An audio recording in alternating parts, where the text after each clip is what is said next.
Welcome to the Mount Gretna School of Arts lecture series, hosted here in the Pennsylvania Chautauqua's Hall of Philosophy. I want to thank Stinson Strout for his support of the lecture series this summer, and Purpose One Visual Marketing for their corporate sponsorship of our summer program. Our school is, for those of you who don't know, it's a 7-week training camp atmosphere for painting. We attract college through graduate level students from across the country and international. The school is all about going outside and connecting with nature and also learning about the nature of seeding. Another important tenet of the school is our ability to pay scholarship system, which we work really hard raising money all year long so that we can ensure that any deserving student who is admitted to the school can afford to attend the scholarships. And the third thing that I think we value a lot is community. I hear that from the teachers that come through. They've just never been to a school where there's a sense of community among the students and a community like Mount Gretna that welcomes them into their neighbors into the neighborhoods and supports them and attends these lectures. And it's just a really great setting for a school. I'm going to introduce Stanley Lewis, who was a music and art major at Wesleyan University, Connecticut, and studied with John Fraser. He studied with William Bailey and Bernie Chait at the Yale Summer School, which was a similar setup to this, like a summer school that college students would go to between their fall and spring semesters. He was a Danforth Fellow at Yale in 1967, where he studied with Leland Bell and Nick Maloney. He taught at the Kansas City Art Institute for many years, Smith College, American University, Chautauqua School of Art, where I think I had 3 summers with you, about 7 or 8 years. He's taught at the New York Studio School, Mount Gretna School of Art. He had a major retrospective at the Katzen Art Center in Washington, D.C. He's been a Guggenheim Fellow, and he's currently represented by Betty Cunningham Gallery in New York. I think there's a show up right now. It's a 2-person show with Stanley and Bradshaw Downs. All right. Another important thing about tonight is, in true Stanley fashion, everybody should be brave enough to grab a pencil. If you're online, you can go to our website. If you want to try and print out Stanley's printout and draw along with us today. All right, Stanley. Karen and I are so impressed with the school. I've been here once just for a lecture, but never really gotten into the middle of it. I mean, the students are amazing. It's really good, and but there's more to it than that. But it's unique and special. It's a big deal thing here. What I wanted to do was look at about 2 or 3 great things, the works of art, and look at them together. So the way you do it is put up the slide, and then we just sit there and look at it. And then this is something I've never done that we're doing today. You've got the image here, and you can kind of sketch it, draw it. So it's like going to a museum, like with somebody else, and you walk around and stand in front of the painting, and then people make remarks. So we're going to do that. We have 2 really neat and difficult things to look at: Egyptian wall relief of Courbet, and now I got to get through the first part, which I figured there are 4 categories of things that I do. I do paintings, I do drawings, which are like sketches. I do sort of longer drawings, and then I do sculpture. And so I thought I'd show examples of these things. The very first years I painted, and then the very end. And so this painting I did in college. Okay, move next. I'm still painting chairs. I mean, really, you could talk forever about everything. I'm still painting chairs. I thought that I had a good thing going there for a while. Chairs. This is maybe the landscape. I think it's the best one I did in graduate school in New Haven. I went. One of the things I do is I paint landscapes. So that's one. Okay, next one. Then the thing that I've always enjoyed the most, because I can do it without all the time and it always works, is draw. So that's what I'm really best at, just sketching. And so that's a drawing I did in, way back in the 60s, and I kept some of them. Then I was interested in, I had, as Jay said, I had two really great teachers, Leland Bell and Nick Caroni.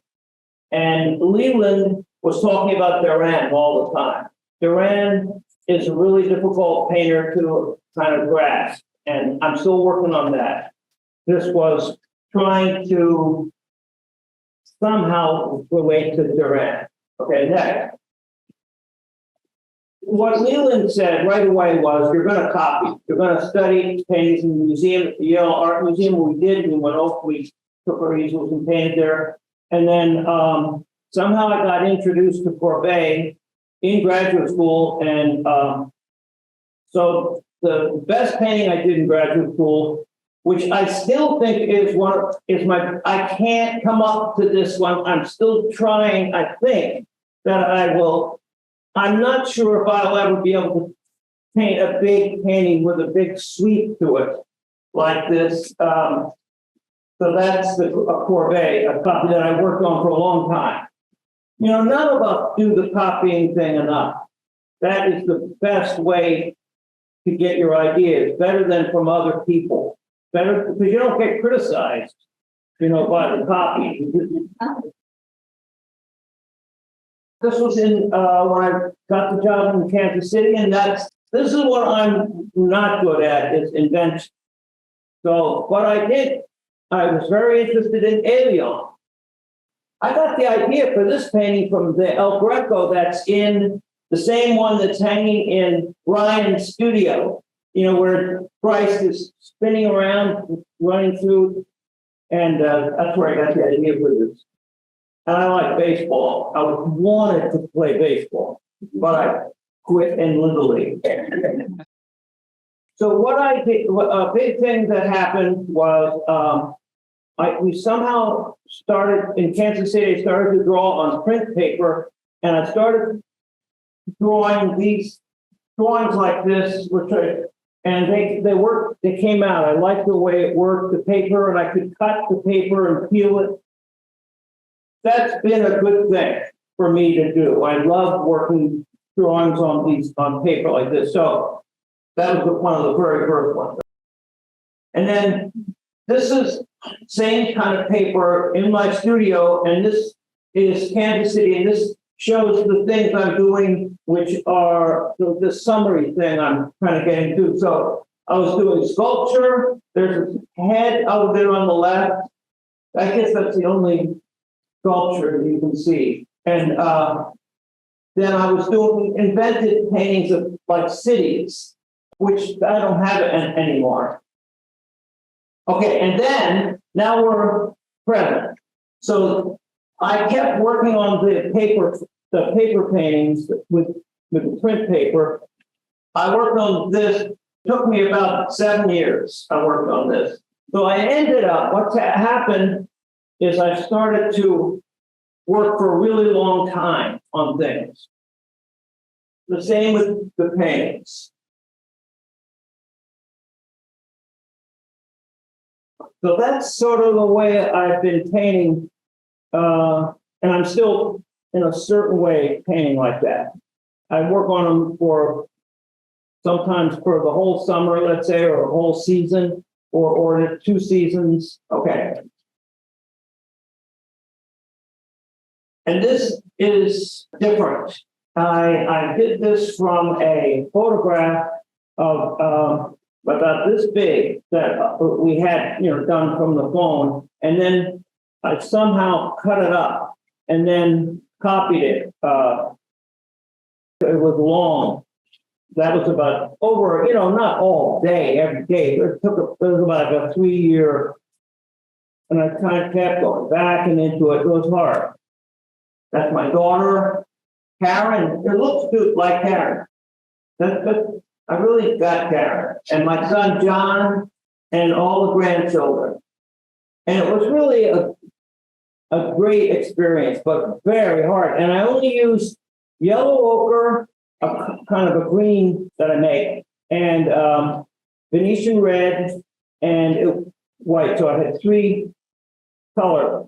But the thing is, it was so hard to locate the grass, and because I couldn't use yellow, and I tried it and then I took it back. So I do think, that it's a good idea. I'm using too much yellow now. I mean, you get seduced by it, but I don't know how to paint this landscape without yellow. I mean, that's so very, very nice colors here. I thought it was going to be dark. I said, oh, it's too dark here. But when you start painting, the colors aren't dark. It's very, very cool. And then this is an invented, so here I am still. The reason we're going to draw today is because I haven't figured out how to do this stuff. And this is an invented drawing. It's pretty big, and it isn't very clear, but I actually think I got something in this. I got it from the board. I had to give a Bruegel lecture, and I learned a lot because I tried copying the Bruegels. I really did have to. And what I'm trying to get is the space on the left and the space on the right to keep shifting where they are. I think the white comes forward, so the left-hand side comes forward, but then you say, no, wait a minute, I got something right down the middle. There's not much you can count on that you have. That's what I want to get, what I got there between those 2 places. And then sculpture. So that's the sculpture I did. I did carvings, wood carvings, plaster, and I did sculpture before I started painting landscape. In Kansas City, I did sculpture. Then got back into landscape, but I kept up carving. Okay, now, here's what we're going to do. We're actually going to draw the next slide. And I don't think I'm going to say anything. You guys are going to figure it out. Well, I'll just say a couple things. Notice that how bright and charged up it is. Everything is like there. There's nothing going in and less. There's nothing less. Isn't it true? It's all. So I have a few things to say about it, but let's get on with the drawing. So the next slide. There we go. Well, let's try it for 10 minutes, okay, and see what happens. One thing, you can do 2 things. Just take apart, do 1 figure is a good way to start. If you're on the internet, you can use the chat function at some point. People will start sharing what they see, and then I think suddenly you get to benefit from everyone in the room's ideas at once. And if you're in the room, when Stanley's ready, you'll throw your hand up and all. I love the way the right hand of the king is just about touching that hat. And the question of where is the piece of beef? The table? What is the house? How do we think about that? And that's the kind of thing we all have ideas about, and I would like to hear from. Between the 2 figures on the left, the space between their arms creates like a camel's hump, and then travels up their arm and becomes its space. Its mouth is open. Go up there. You got to go up and show. So the space between their arms is like camel's hump. And then follow up the elbow to its face where its mouth is open. Wait, where's the camel? Oh.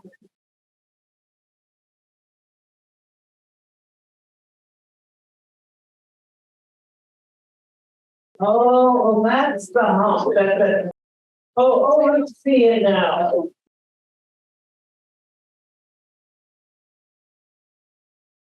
It's absolutely right. There's this rhythm going through the top of the picture that's just fantastic.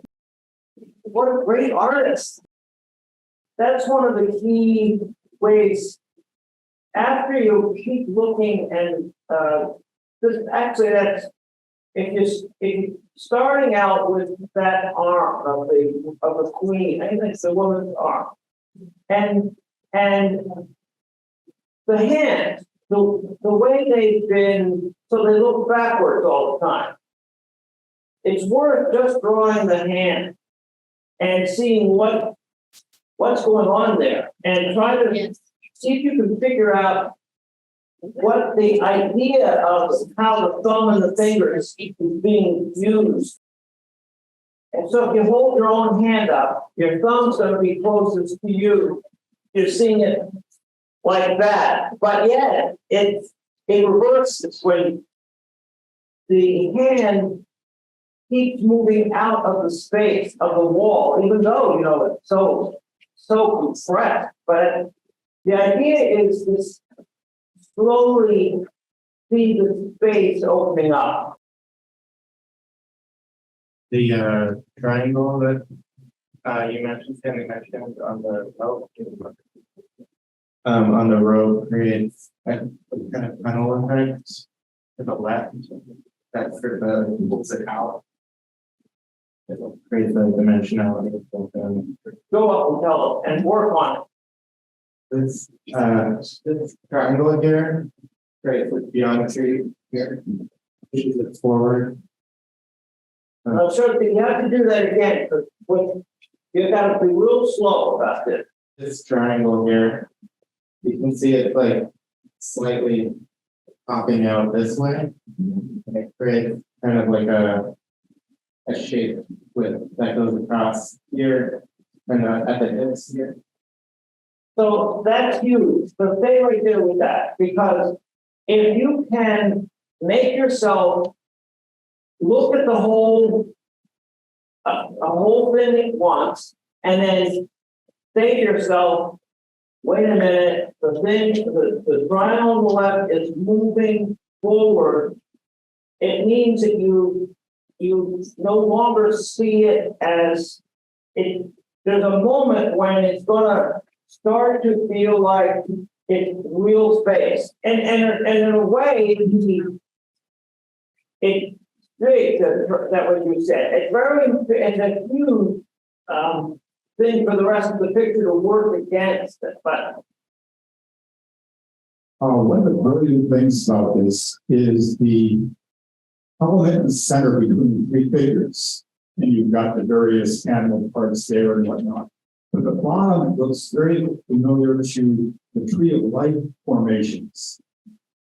And what I found brilliant is the fact he's turned it into a tree of life type of deal, where the very bottom is looks to support, and there's two branches supporting all these. I don't know what some of those things are, but especially toward the surface, you have the animal parts and whatnot. So the tree of life becomes essentially a representation of the table laid out before the bathing queen and the servants coming through.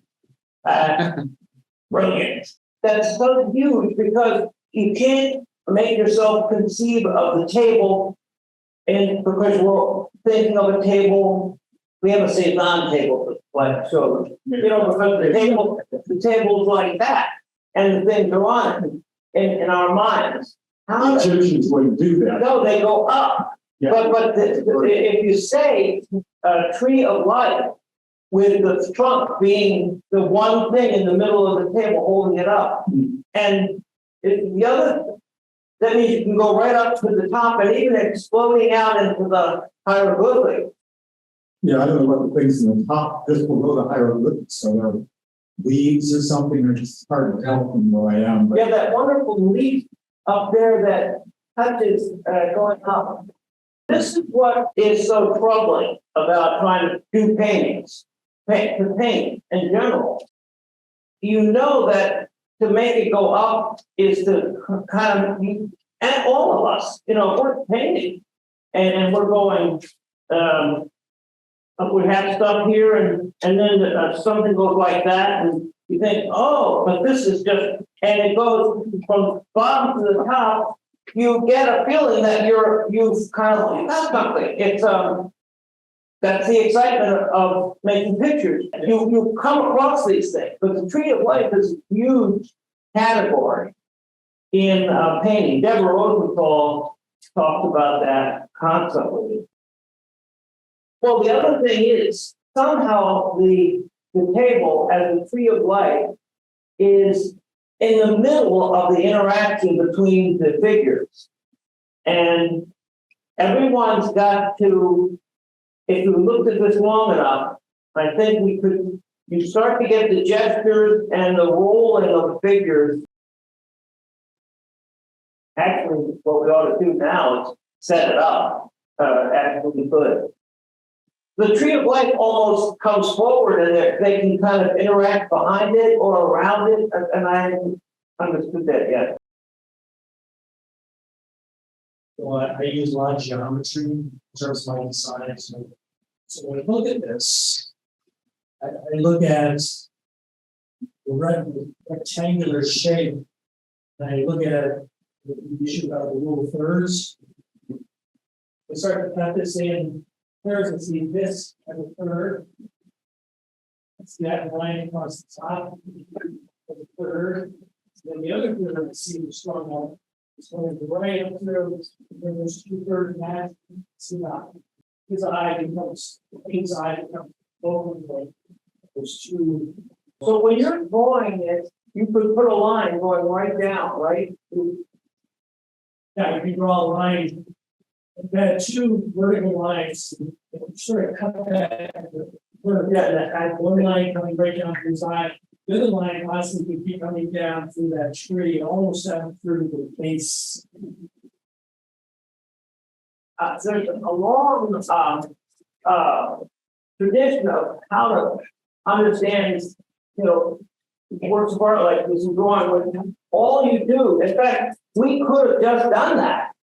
A great way to draw this thing would be to say, you can only draw lines.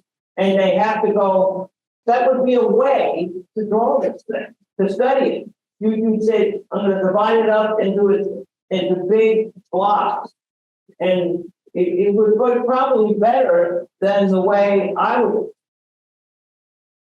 When you were saying that thing about how we should enact it or do it ourselves, it made me realize that the bench is, they're sitting next to each other on the bench. She's not behind him. She's actually next to him. But then her other arm, her front arm is in front of his shoulder, but her back arm is behind him. So somehow they're next to each other, but she still has her arm around him. We gotta do it though, because it is fun to do it. So put the bench up here. Now you guys work out on that bench. Oh, you need one bench. Yes, your knees have to be together. Sitting at the end of the bench, but you put your feet together and you grab his shoulder with your left arm. All right, somebody else try to be the, not me, but you can be the other guy on the other side. Now the way to make it more tense would be for you to pull on his shoulder and you pull the other way.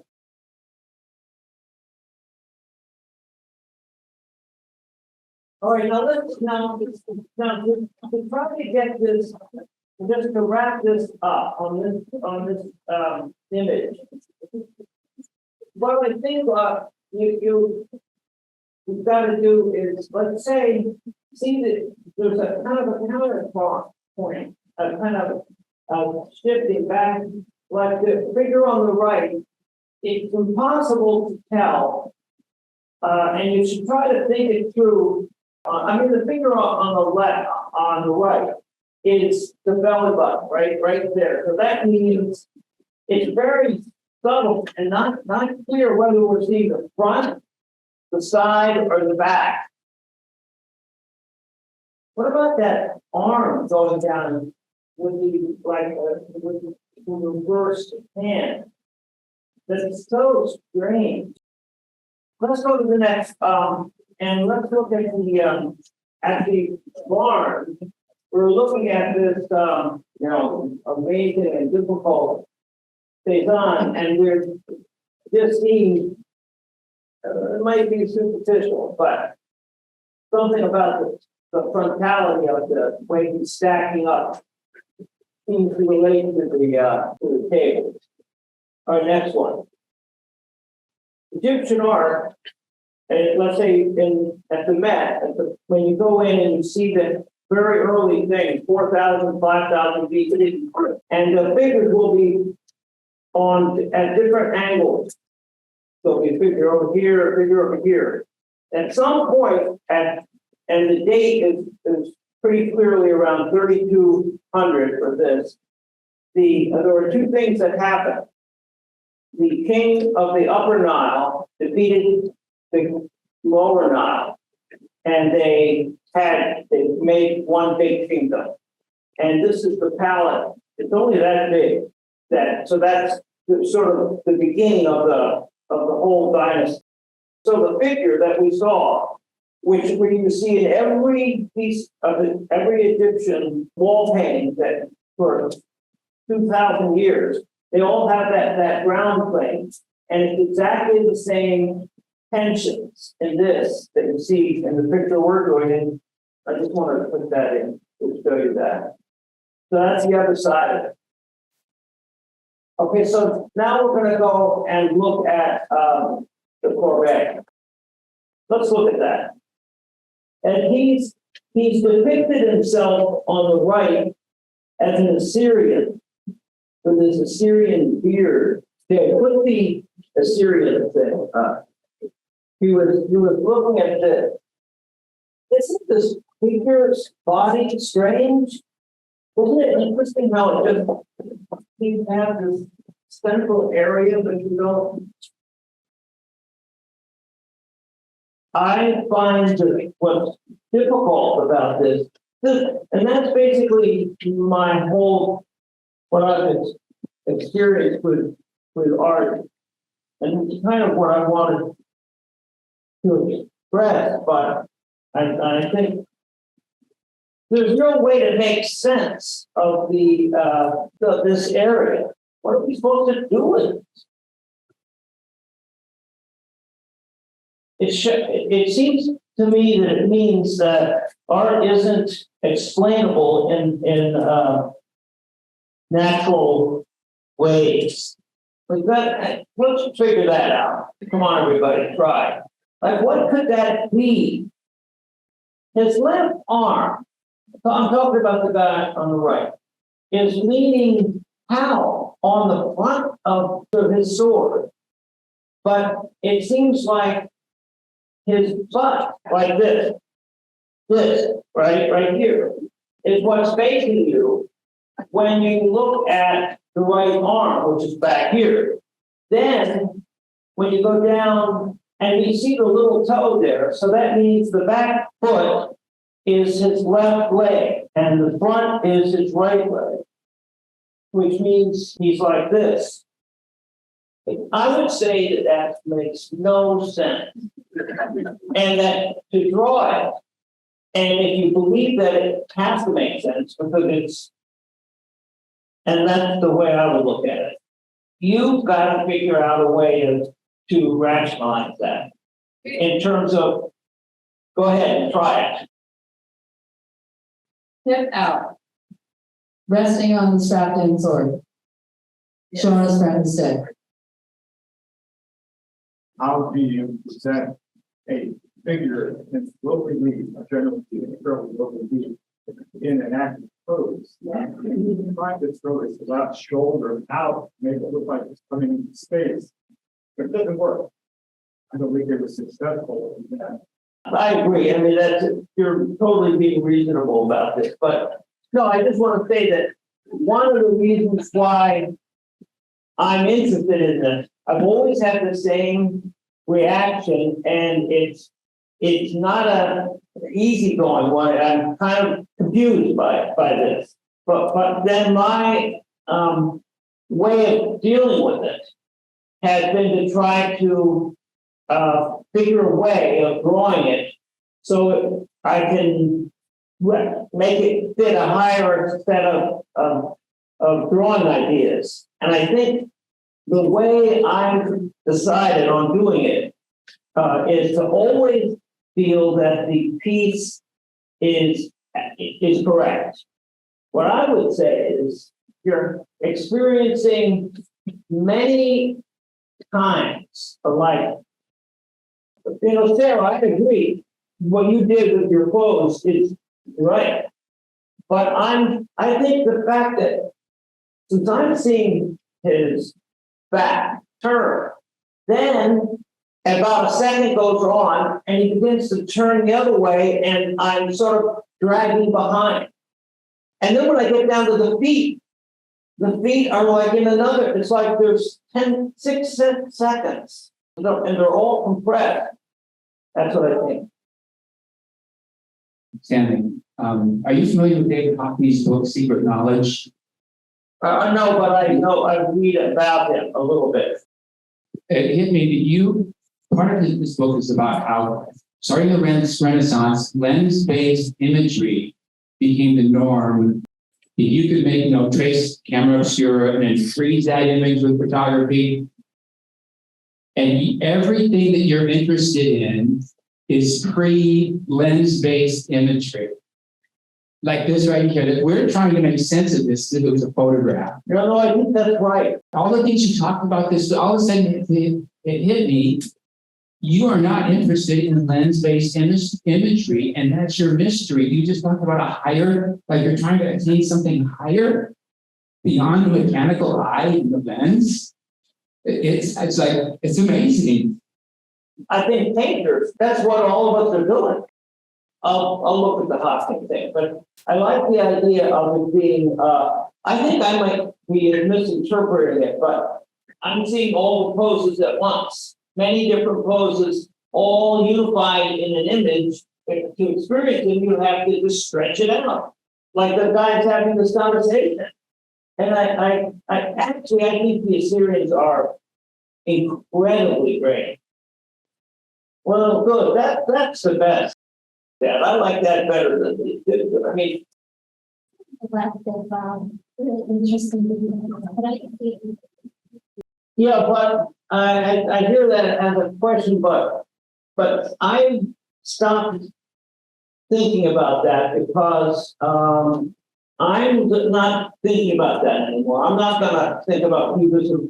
I don't know what I don't think it needs the concept of cubism. I think this is much deeper than and trying to draw the wand tree or a crop, incredible. And there's a lifetime there. None of us understand these things. I've tried, I've stood for hours trying to piece together the cubist, and you get very excited doing it. But now I think somehow I'm more interested in this. Also, they are so liking each other. There's such a nice feeling. Yeah, anyway, what's next? Oh yeah, we were going to try to show there's a relationship between the figures on the right. You know what we could do, and what you would do if you were drawing, I think, with the courbet. You start to realize that the courbet is as daring in terms of not describing in a photographic way as the Assyrian and the Egyptian. Like there seems to be a lot of time between Courbet's head and his hand holding his hat and the 2 feet, they're all so much in different worlds. When you were talking about this being his backside, and I saw it when you said it, and immediately when you said that, I felt like, oh, we're watching him. So this seam on the back of his garment, like that clearly says to me like that's a back garment seam.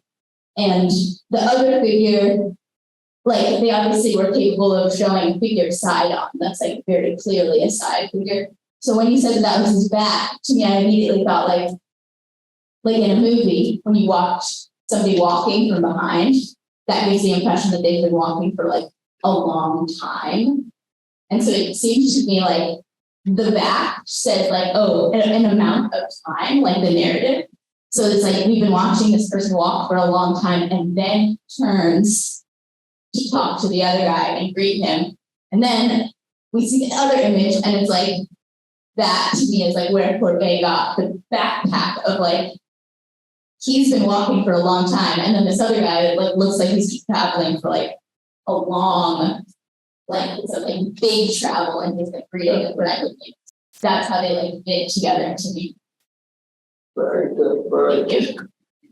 You know, one thing that goes along with this is that you take things for granted. You take this painting for granted. If you try to paint something like that, try to get a figure to stand there and have a conversation with somebody, you realize you just can't just do it. You just can't represent all these things that we're talking about are the things painters have to get into their pictures for. Okay, now here's the end. This is the last slide, and then we'll have some time for questions, and I don't care how long it takes. Heidi and Heidi said, well, how do these things that you see in the, how do they show up in your painting? And my reaction was, well, you don't want to do that. You know, I can't relate myself to it. So this is my bad painting. I worked on it, so it is special. And I think I did deal with these things. And I worked on it a long time, and 13 years I worked on it. And I left it outside and painted on it in the winters. Something about the table and the coming down of the leaves at the front, I would spend like a couple months in the fall and paint that thing, the whole area. I'm so excited about the way the leaves, the fall leaves connect up, they mix up with the grass, and I like that. But I must have repainted that area 1,000 times. So, and I didn't matter. I wasn't going to finish it, and I never thought I would get it done. But the reason it was somehow with that table going up, there always was a tension coming down, right down to the bottom. And there always had to be a tension in different places in the painting. I moved it, and I had studies. I had an original idea that I could tell that it had something in it. And something about the angle at the back. And anyway, this is a big deal for me, this painting. And it's sort of a letdown. I won't do another painting like that. It's actually pretty much that big, but it might be a little bit smaller. And it got very heavy, so I couldn't even move it. And then a good friend, student, Mike Neary, called me up and said, would you want to have a show at this museum, the Swope Museum in Terre Haute? I said, sure. So then I had to show this painting, and you couldn't deal with the thing. I mean, you couldn't like say, put it away. I couldn't even move it. I said, okay, but will you take this painting? And they did. So they took the painting, they came and they got it. We had these movers move it, you know, and they took the painting, they put it in the museum. It has a frame, it's on the wall, and it's there forever. And I am really happy about it. Because the thing is, for all of us, we're a small group of subgroup in the art world, so you don't get things to happen a lot. So that's my story.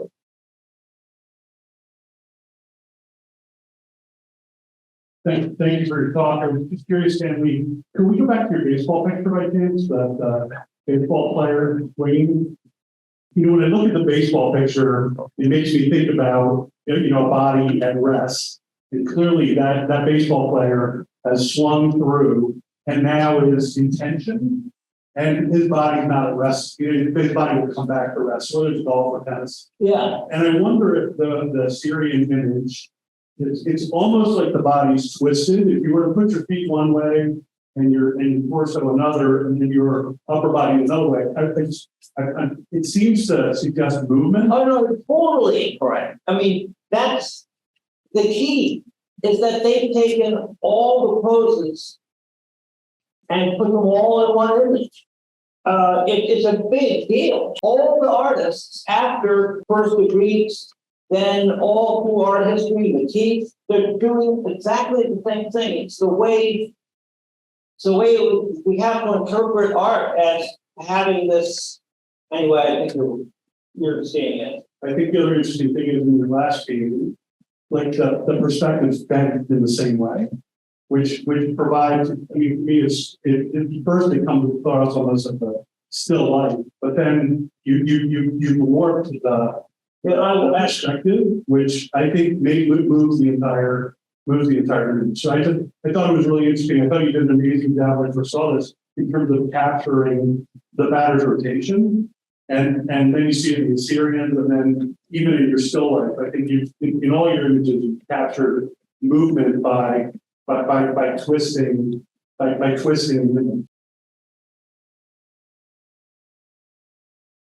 I'm glad we pulled this image up, because when I saw it, it made me think of that lens-based, going beyond a frozen lens base, and the camera gets one eye, one perspective, and you know, we have two eyes, but it's very observational. It has a life to it way beyond realism or photography. The mark of the human, the vision of the human, and it is just, you know, I can't wait to go to Terre Haute. The trouble is that it took me so long to do it that I don't think I could do it again or do another one, because it meant I just had to keep painting and then repainting it and painting the next year as well. Anyway, but I'm proud of it too. But it doesn't even seem like I did it in a way. But I had a lot of good experience standing out there. That's what we have, right? Landscape painters, we're out there. It's great. So in your lecture about Royal, you said something about how one of the goals of painting is to create three-dimensional space. And I wondered, because I just thought it was so interesting that you are so curious about images such as the ancient Egyptian images and the Assyrian images that are so two-dimensional, but also in their own way create space. So I wonder if you can speak to that's a big question. You just set it up perfectly. So what I think all of us agree on, right? And the artists kind of, this is the way we all are thinking. It turns out that the space comes about through what's happening in the picture, which isn't the representation. It's the pressures across the surface somehow. I mean, you actually can't say it. We can't talk about this stuff, but you get it. And that the sequence of the question was the answer. You're interested in realism, in this, but when you're painting, you know, how do you put that into your painting? Well, it turns out you don't put it into your painting by like making a diorama. It's not a diorama. It's the Egyptians told us what to do. Well, I mean, every painter knows it's a wall. you're building a wall and then the wall has aspects that move and then something, and then really, you can't say it. I have no idea, and we're in class, like, Could you say that you can create faith or you can create reality through abstraction? yes, that's it, that's it. It's like Elion said, you understand, pain through abstraction. Everything is abstract. It's a language, just like music is notes. And it's confusing because when you're painting, you put some blue sky in, it seems to you like you're looking at sky. And then you think, maybe you need to get caught up. Very, very strange, very confusing, and I'm not at ease with this. It hasn't gotten easier. I go through the same problems, and then I decided that that's good, because the longer I work on a painting, the better it gets by itself, just because of the way it builds up. And the less I understand means the more I'll paint, and the more I paint, the better the painting will get. And then you kind of do understand things in little spurts. It really is wild. Thank you. On that, it really is wild. Thank you, Stanley.